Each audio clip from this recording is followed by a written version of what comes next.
Welcome to the deep dive. Glad to be here. Today, we're going to be diving into a pretty powerful perspective on prayer. Okay. We're going to be looking at the work of John D. Robb. Right. He's the chairman for the International Prayer Council. Oh, wow. And he's also a veteran of these global initiatives with World Vision across like over 100 countries. Yeah, that's impressive. So we're going to be looking particularly at some of his writing on World Vision's work. Okay. And sort of looking at his argument that prayer isn't just a personal devotion, but like a real force for social change.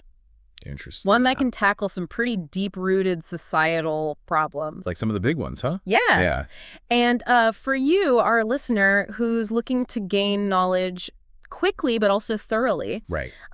we're going to aim to provide a really clear and insightful understanding of this viewpoint on what's called strategic prayer. Strategic prayer. That's interesting. Yeah. I like that.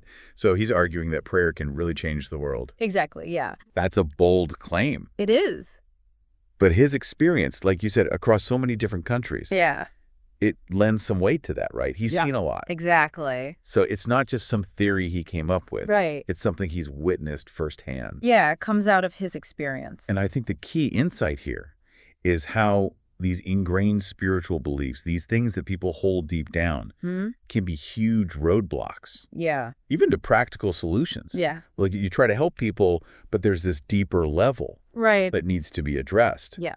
And Robb's work suggests that prayer can play a big role in that. Exactly. Okay, I'm curious to see where this goes. So to get us started, Robb shares this really compelling story Okay. about this massive tree in Ethiopia. A tree. Okay. Yeah. I'm listening. Picture like a community Yeah. living in this really dry region near the Awash River, Okay. and they're struggling with these like recurring famines Oh, that's awful. because they can't irrigate their land. Right, lack of water. Yeah, totally. Makes sense. And so for generations, they had turned to this huge tree. It's tree. Yeah, they believed that there was like a spirit within it Okay. that held divine power. Ah, so like a sacred tree. Yeah, exactly. They would show it reverence. They would even kiss its trunk. Wow, that's serious reverence. Yeah. And the children, like, believed that it protected them from starvation. Really?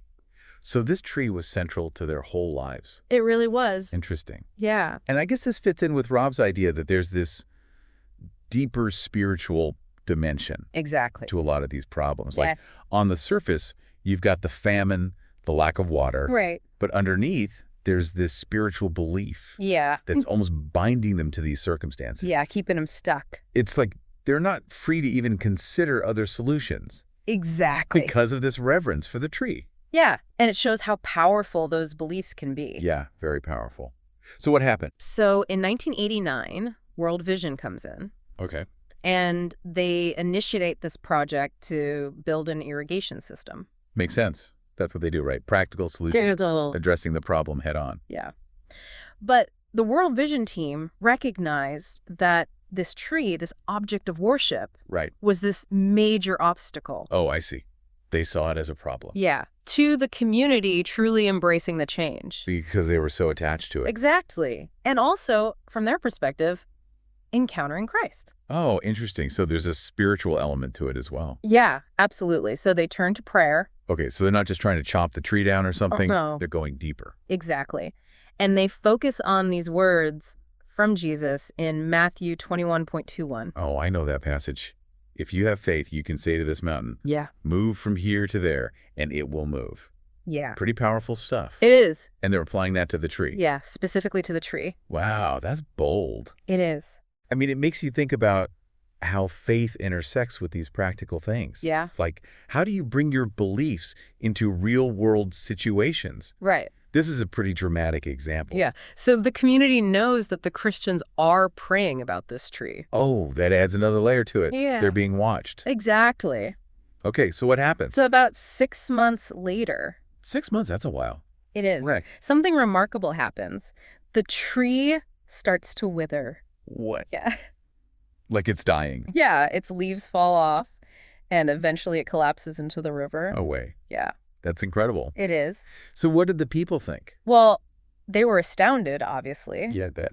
And their reaction was like, your God has done this. Your God has dried up this tree. So they're making a direct connection Oh, yeah. between the prayer and what happened to the tree. Yeah, totally. And here's the thing. What? Within weeks, around 100 of them become Christians. Wow. They saw it as this direct demonstration Yeah. of God's power.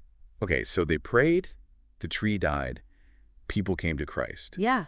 That's a pretty powerful story. Yeah. And it really illustrates Robb's point, doesn't it? Yeah. That prayer can actually make a difference in the world. Exactly. It wasn't just about the irrigation system, right? Right. It was about breaking this spiritual stronghold. That was holding them back. Yeah. Both spiritually and practically. Yeah, exactly. That's really fascinating. So Robb argues that sharing the good news, Okay. what he calls verbal witness, Okay. and taking practical steps to help people, social action, Yeah, these things are intrinsically linked I see. for creating lasting positive change. So words and actions have to go together. Yeah, but he says that there's this vital element that binds them together. What's that? Prayer. Prayer. Yeah, That makes sense. yeah. It's the fuel, right? Exactly. The driving force behind both the words we speak and the actions we take. Yeah. It's not enough to just tell people about hope or just provide assistance. Right.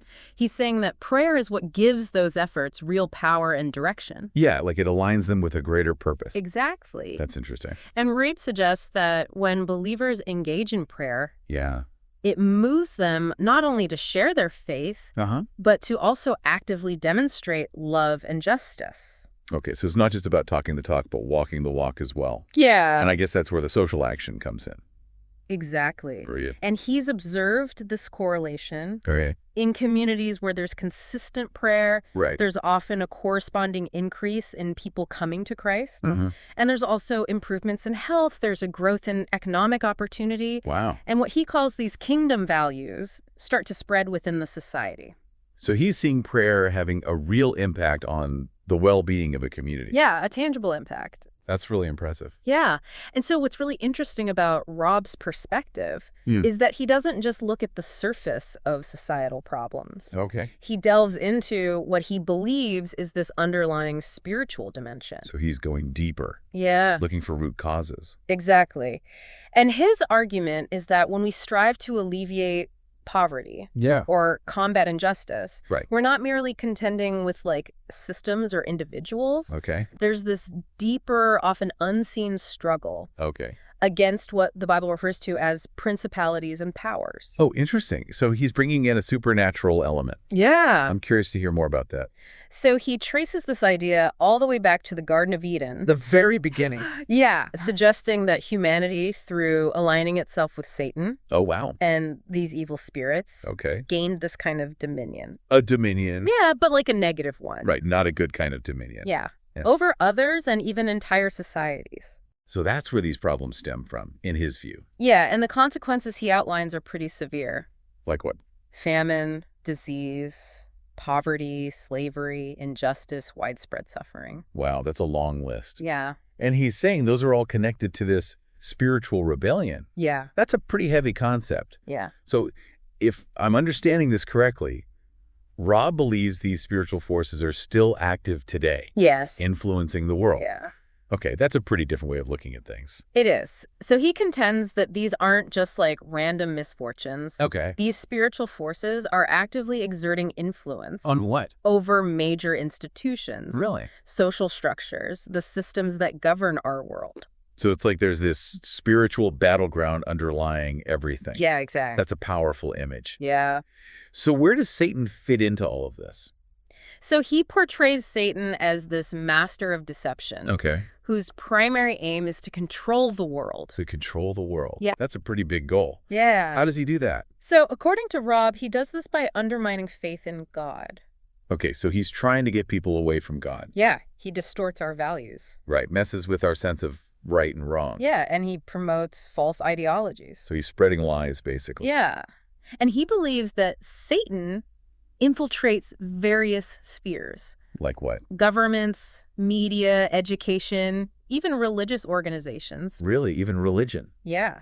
To tempt us into worshiping idols. Idols, so like the golden calf and stuff. Yeah. But he's not talking about literal statues, is he? He's talking about anything that takes the place of God in our lives. Okay.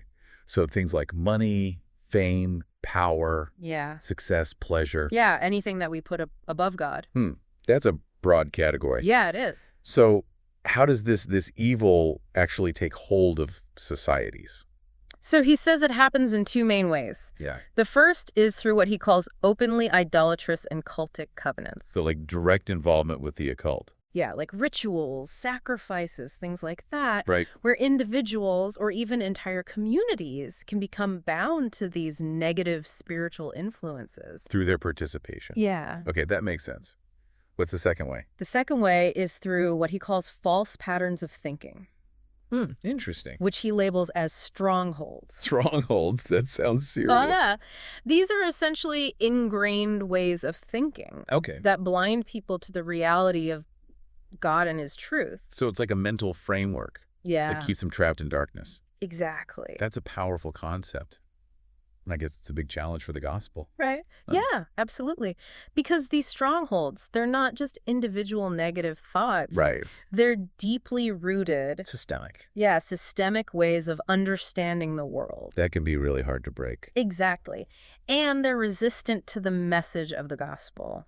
I see. So it's not just about converting individuals, it's about changing entire cultures. Exactly. That's a huge task. It is. And prayer, in this view, is a way to tackle these strongholds, Exactly. to challenge these deep-seated ways of thinking. Yeah. Okay, that makes sense. So to illustrate this destructive impact of idolatry, Okay. Robb gives a bunch of historical examples. Okay. He points to the Old Testament, Uh-huh. where the Israelites turned away from God Right. to worship idols. The golden calf, Baal, all that. Yeah, and as a result, they faced some pretty severe consequences. Like what? Oppression, slavery, invasion. Right. It didn't go well for them. No? And he's saying this pattern is still happening today. Yeah, he believes it's very much at play in the world today. Okay, I'm curious to hear some modern examples. So he discusses northern India Okay. and the worship of millions of deities. Wow. Millions. Yeah, millions. That's a lot. It is. And he focuses particularly on the worship of Kali. Kali, the goddess of destruction Yeah. in Calcutta. Yeah. And he links that worship to the devastating social impact. Like what? Like poverty, violence, all sorts of social ills. So he's saying that the worship of this particular goddess is having a negative effect on society. Yeah, that's his argument. Okay, that's pretty intense. Mm. What other examples does he give? He brings up the Khmer Rouge regime in Cambodia. The Khmer Rouge. Oh, man, that was a horrific period. Yeah. Responsible for that genocide in the 70s. Yeah. Millions killed. Yeah. And Robb suggests that their actions were linked to occult strongholds. Occult strongholds. Interesting. What does he mean by that? He connects it to the worship of Shiva and Naga in that region. Shiva, the Hindu god of destruction, Yeah. and Naga, the serpent deity. Right. So he's saying those spiritual forces were somehow influencing the Khmer Rouge. Yeah, that's his argument. Okay, that's a pretty disturbing thought. Yeah, it is. And then there's the example from the Civil War in Liberia, Liberia, okay. where missionaries reported combatants practicing juju. Juju, what's that? It's a form of African magic or witchcraft. Oh, so like sorcery. Yeah, they believed it gave them supernatural power. And Robb connects this to the violence of the conflict. Yeah, he sees a direct connection there. Okay, so these examples, they're all very different. Yeah. Different cultures, different parts of the world. Yeah. But they all point to the same thing. Yeah. The destructive consequences of idolatry. And occult involvement. Yeah. And they lend support to Robb's view that there's this spiritual battle going on Right. that's affecting the real world. Yeah, it's a sobering thought. It is. So Robb then shifts his focus to the despair that can result Okay. from these strongholds, these Yeah. false ways of thinking. Yeah. And he references Paul's words in 2 Corinthians Okay. about arguments Uh-huh. and every pretension that sets itself up against the knowledge of God. Right. So it's like these intellectual barriers Yeah, that prevent people from seeing the truth. yeah. And he actually highlights the original Greek word, Okay. hupsoma, Upsoma. which was used in astrology. Astrology. Interesting. Yeah, to describe the sphere of influence Oh, I see. of celestial powers. So he's drawing a parallel Yeah, between these ancient astrological ideas and these modern strongholds. exactly. Suggesting that these false thought patterns Uh-huh. can be influenced by dark spiritual forces. Okay, so it's like these ideas themselves are carrying a kind of spiritual weight. Yeah, exactly. That's a pretty deep concept. It is. And he cites George Otis Jr., Okay. who offers this interesting perspective Okay. on strongholds. Yeah. He describes them not as literal demons Okay. or physical locations, Right. but as what he calls psychic habitats. Psychic habitats. That's a new one. Yeah, almost like ingrained religious or philosophical systems Oh, I see. that shape how people think. So it's more like a worldview, a way of seeing reality that's influenced by these spiritual forces. Yeah. Okay, that makes sense. And Francis Frangipane Yeah, okay. builds on this, describing strongholds as like spiritual fortresses Spiritual fortress. embedded within our thought patterns Oh, wow. that govern individuals, Okay. churches, communities, and even entire nations. So they're like these fortified positions in the mind Yeah. that give a foothold to these negative spiritual influences. Exactly. That's a powerful way to picture it. Yeah. So he uses this example of the concept of fate in Hinduism. To fate. Yeah. Okay. To kind of illustrate this. Okay, how does that work? So he explains how this belief system Yeah. can actually contribute to both spiritual and economic poverty. Really? Yeah. How so? By limiting people's aspirations Oh, I see. and hindering their efforts towards development. Because they feel like they're powerless to change their destiny. Yeah, exactly. That's a really interesting example. Yeah, it shows how a belief system can function as a stronghold. Like a mental prison almost. Yeah. Keeping people trapped. So these strongholds can have real-world consequences. Absolutely. They're not just theoretical. No. And for a really disturbing example of this, Okay. he points to the Rwandan genocide. Oh, wow, that's heavy stuff. Yeah. One of the worst atrocities of the 20th century. Yeah. The Hutu extremists, Yeah. they use these dehumanizing ethnic stereotypes Right. to rationalize and incite the violence. Like calling the Tutsis cockroaches?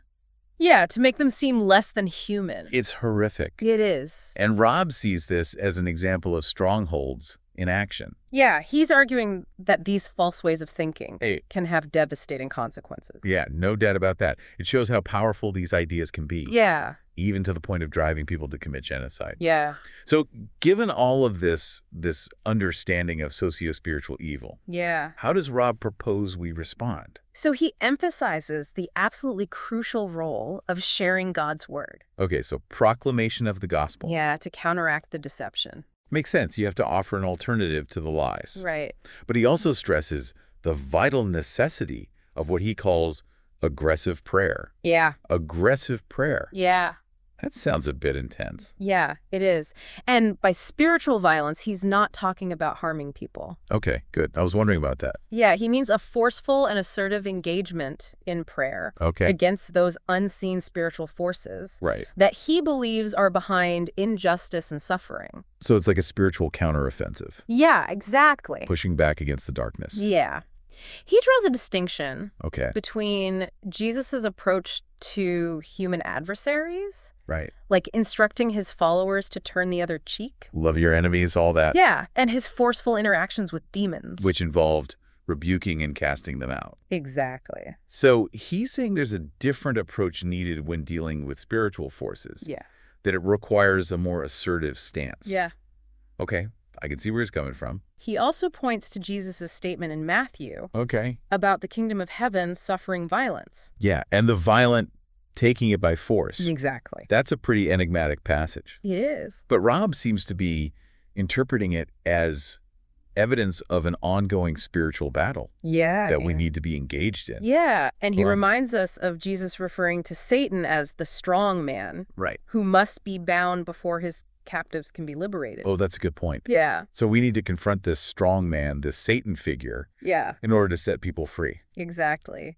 And of course, he references Paul's articulation of spiritual warfare. In Ephesians, right? Yeah. We wrestle not against flesh and blood. Yeah, against rulers, authorities, powers of darkness. Spiritual wickedness in high places. Exactly. So Paul was clearly aware of this spiritual dimension. Yeah. And Robb's central argument here Okay. is that prayer is the decisive weapon. The decisive weapon. Yeah. In this spiritual conflict. Yeah. And often it needs to be assertive.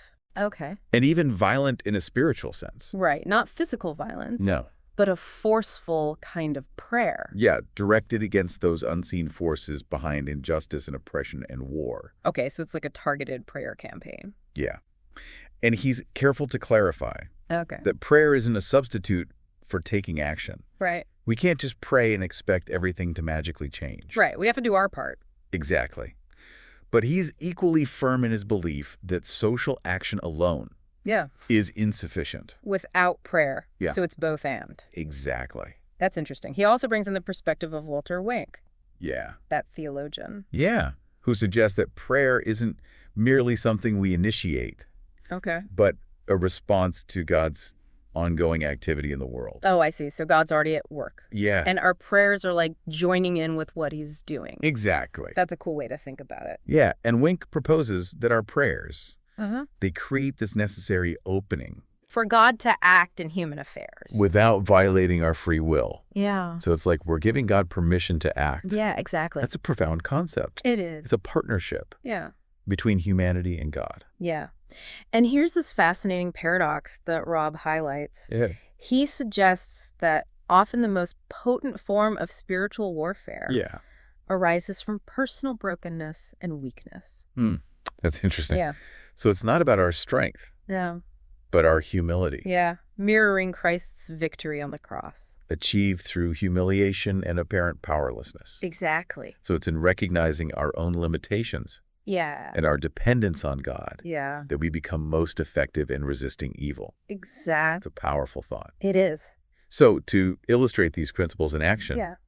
Robb shares several real-world stories. Okay. One example comes from Cambodia in 1994. Cambodia. Yeah. Okay. Cambodian Christian leaders reached out to the global Christian community, requesting prayer support because they were experiencing intense spiritual opposition. Wow. Within their nation. Yeah. Okay. So Robb was part of a team Okay. that went to Cambodia Okay. to support about 60 Cambodian pastors and evangelists in prayer. Okay. And he describes how they quickly sensed this presence Okay. of what they believed was a spirit of murder Oh, wow.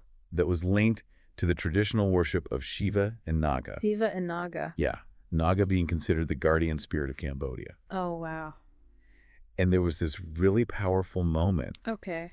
when one of the team members shared a prophetic message. Oh, wow. Some of you have blood on your hands. Oh, man. And it turned out that there were former Khmer Rouge perpetrators Oh, no way. present in the group Wow. who confessed to their horrific acts during the genocide. Wow. So they were like face to face with the people who had committed these atrocities. Yeah, it was a really intense moment. I bet. And this led to this profound time of self-humbling and public confession among the Cambodian believers. Okay. So it wasn't just the Khmer Rouge members.